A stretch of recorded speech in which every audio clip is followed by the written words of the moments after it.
નો આવડે તો નો આવડે, કઈ ગુલામ બનાવીને થોડાક લઈ ગયા છે. અને ચોખ્ખે ચોખ્ખી ના પાડી દેવાની કે નથી તો આવડતું, અને નો ફાવે ને તો તમે તારે અહીંયા વહી આવજે. આપણા મા બાપ હજી જીવે જ છે. અરે કોની યારે વાત કરે છો? લાઈ મોબાઈલ અહીંયા. કોકના ઘર ભાંગી નાખીશ. કોઈના ઘર નથી ભાંગતી, એની સાસુને હેરાન કરે છે. કેમ હેરાન કરે છે એટલે શું થયું ત્યાં? ઈ એમ કે છે કે એને રોટલી બનાવતા નથી આવડતું, તો એમાં શું થઈ ગયું? આ તો લગ્નને 2 વર્ષ થઈ ગયા, હવે તો શીખવું જ પડે ને. હવે તો રોટલી બનાવતા તો આવડવું જ જોવે ને.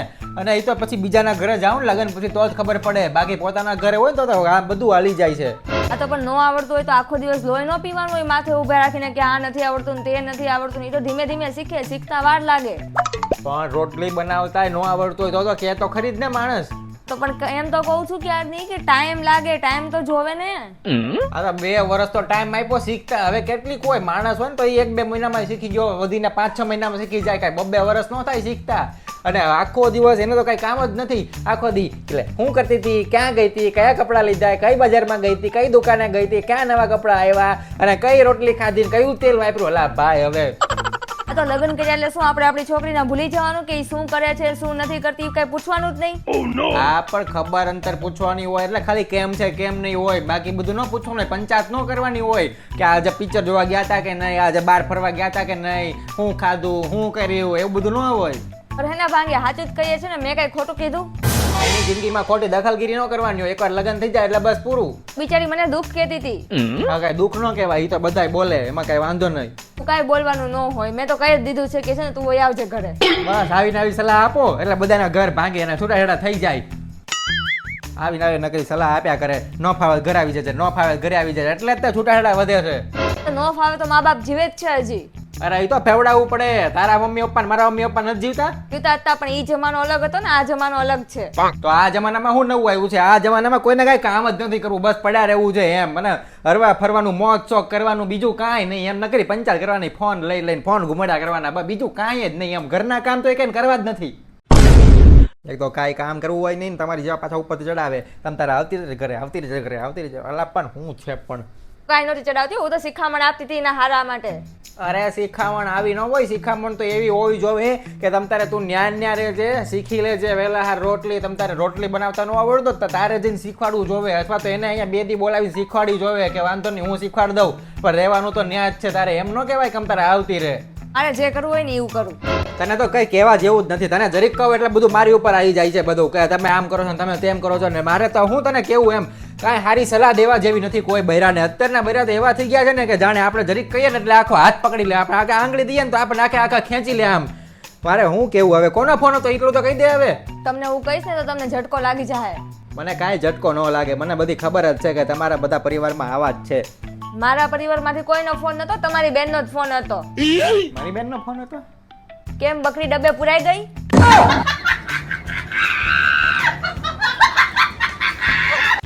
બોલો, કેમ બોલતા નથી? બોલો બોલો ને. હા તો હવે ન ફાવતું હોય તો હમણાં હું વાત કરું છું એને કંઈક કરું. મનીષા, મારે એક વાત કરવી હતી તને શું? કે તારા સંબંધીમાં, તારા કુટુંબમાં કોઈ પણ જગ્યાએ તારી જેવી છોકરી ખરી? મારા જેવી? હા, જેના લગ્ન ન થયા હોય એવી. મારા જેવી તો મારા મમ્મીને ખબર હશે. એમ તો તારા મમ્મીને ફોન કરું? કરો. તો કાંઈ વાંધો નહીં.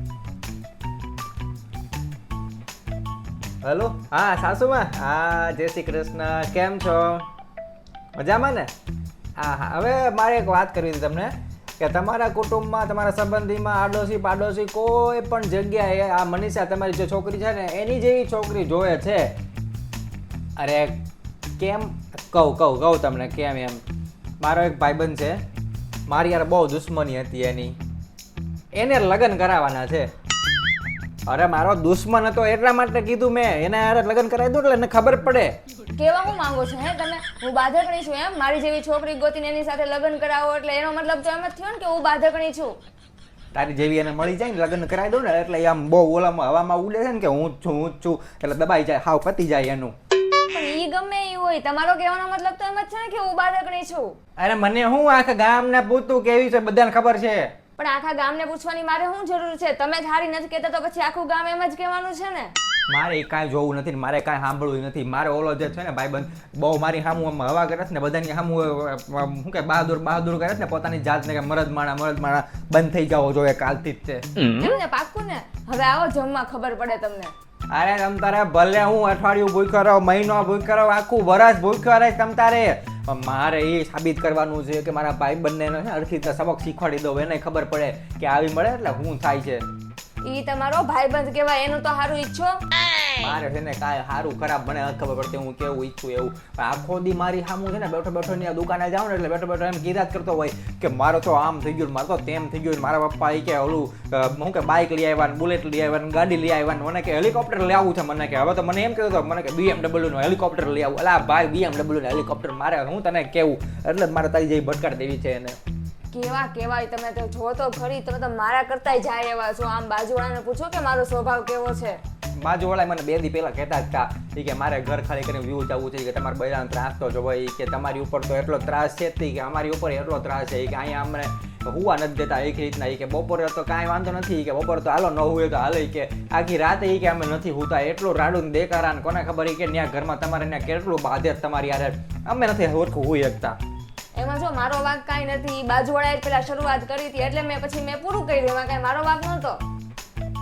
હવે એક દિવસની વાત નથી, આ રોજ ઓલા બાજુવાળા ભાભી મને ફોન કરીને કહે છે સવારમાં તું બાંધવા જા, અને સાંજે એ મને ફોન કરે કે તમારા ઘરવાળાને કાંઈક સમજાવો, તમારી ઘરવાળીને કાંઈક સમજાવો. એટલે ભાઈ મેં કીધું હું નથી સમજાવી એક તો એમાં તમને મારે શું કેવું હવે.